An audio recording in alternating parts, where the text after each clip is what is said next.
Mes très chers compatriotes, je m'appelle Boucefalaï Georges.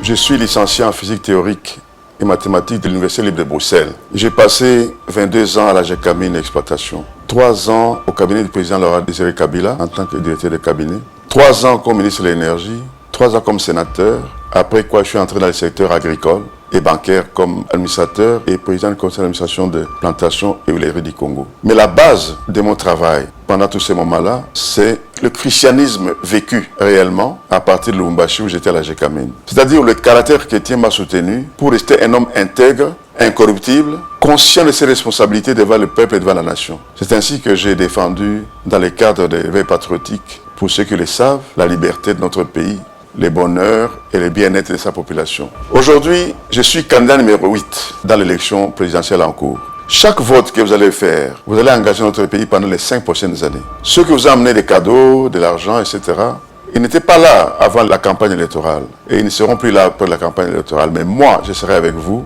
Si je suis élu président de la République, je serai avec vous pendant 5 ans. Pour créer, dans le cadre de mon projet de société, créer des emplois. Et la création des emplois, c'est à travers des entreprises qu'il faut réhabiliter pour la plupart.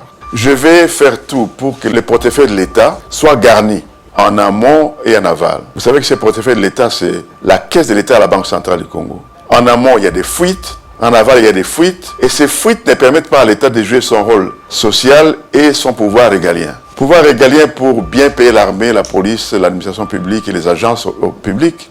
Et dimension sociale pour gérer la vie des citoyens qui n'ont pas les moyens de se débrouiller autrement pour les soins de santé, l'éducation de leurs enfants, la nourriture, la vie quotidienne en résumé. Là où l'État social doit intervenir parfois. Ça, ce sont les fondements, ce qui m'a déterminé à poser ma candidature. C'est-à-dire, je suis le défenseur de la majorité silencieuse congolaise. C'est-à-dire, plus de 80% de ce peuple est confronté aujourd'hui à des problèmes de survie, des problèmes de santé, des problèmes de logement, d'éducation, sans savoir exactement à quel sens se vouer, comme on dit souvent en français. C'est ça qui m'a motivé à être candidat, malgré que déjà à 77 ans, étant doyen de tous les candidats, n'est-ce pas, à la présidence, Dieu m'a donné la force de faire ce geste, sans intérêt, pour notre pays, pour vous tous. Parce que vos enfants sont l'avenir de demain. Nous devons travailler aujourd'hui pour vos enfants et pour vous-même. C'est pourquoi je voudrais d'abord jeter les bases d'un véritable État démocratique, dans lequel le souverain primaire désigne le chef de l'État, qui promulgue les lois, doit venir des souverains primaires toujours au travers des parlementaires. Ce n'est pas un travail que se fait en un jour ou en 2 jours. C'est un travail de longue haleine qui doit se faire, comme je l'ai dit, jeter les bases d'un pays démocratique. Les démocraties du monde, c'est là où vous trouvez que les pays sont prospères. Ça n'en a pas douté. Et de là, un État démocratique, c'est une chose. Il faut s'habiller démocrate. Notre habit de démocrate n'est pas vraiment complet. Il faut améliorer la démocratie pour qu'on aille de plus en plus loin et qu'on puisse dire un jour, c'est fini l'étape du pouvoir de l'argent, par l'argent pour l'argent, mais qu'on passe le pouvoir des peuples, par le peuple et pour le peuple. C'est très important. Toutes choses doivent aller progressivement. Maintenant, parlons rapidement des bases de l'État social.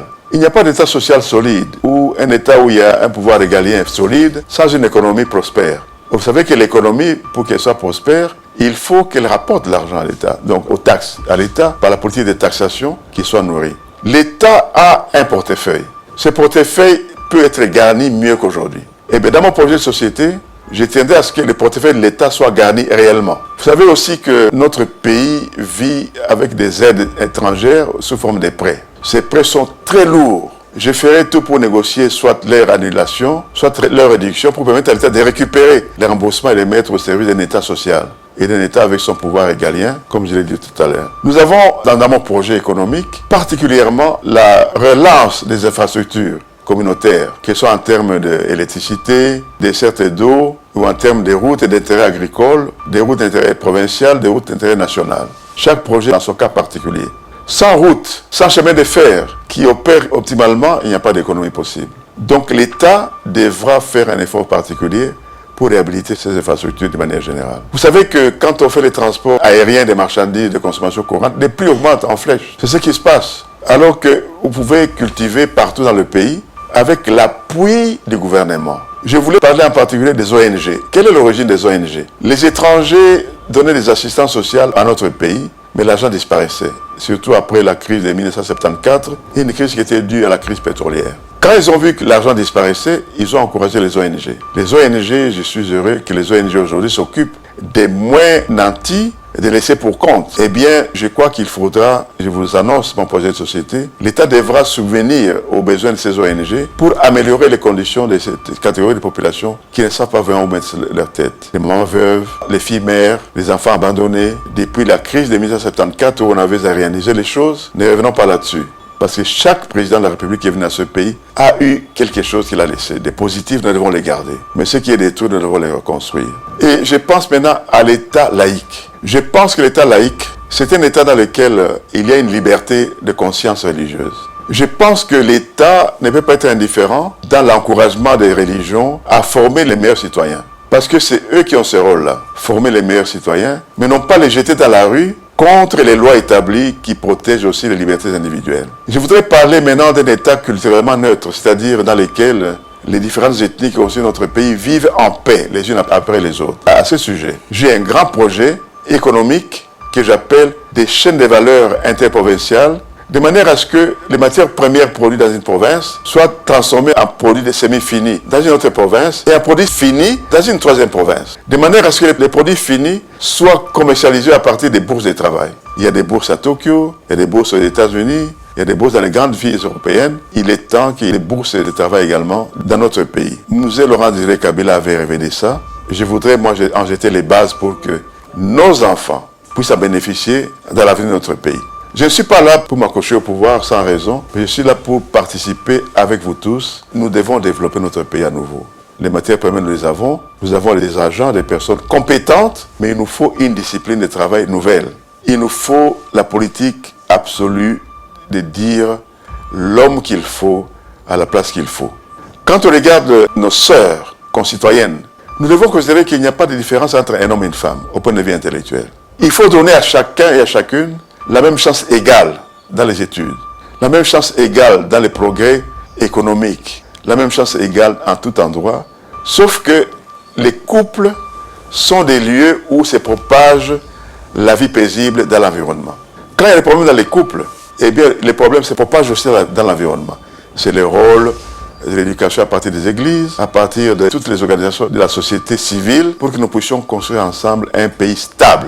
Un pays qui a de l'avenir, un pays où les enfants ne cherchent pas à aller aux États-Unis, en France pour chercher une vie meilleure, mais qui soient fiers de rester dans leur pays. Et ensemble, construisons un pays dans lequel les étrangers vont chercher à venir vivre ici chez nous. Nous sommes un pays accueillant, mais nous ne pouvons pas dans l'avenir tolérer que ceux que nous accueillons avec joie deviennent nos ennemis dans le pays. C'est pourquoi je parle honnêtement en tant que, comme on dit à Lingala, des pères et des mères. C'est compris maintenant par tout le monde.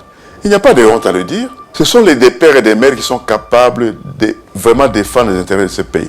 Les nationalistes et les patriotes. Il nous en faut. Il y en a beaucoup au pays. Notre population a été paupérisée, c'est-à-dire rendue pauvre au point tel qu'il est prêt à vendre sa conscience. C'est dommage. Mais réfléchissez-vous parce que chaque voix que vous donnez au vote va changer votre sort et le sort de vos enfants, génération après génération.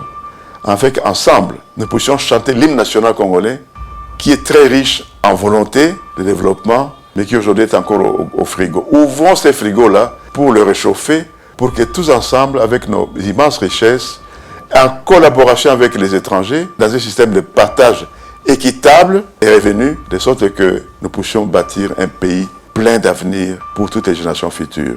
C'est l'essentiel que je voulais vous dire aujourd'hui. Je pense que sous d'autres cieux, dans d'autres circonstances, j'aurai l'occasion dans des forums, dans divers lieux, de dire plus en détail ces projets de société que de donner de manière résumée. Merci pour votre attention et je dis que la République démocratique du Congo vive à jamais, que le peuple congolais vive à jamais, que la nation congolaise vive à jamais. Merci beaucoup.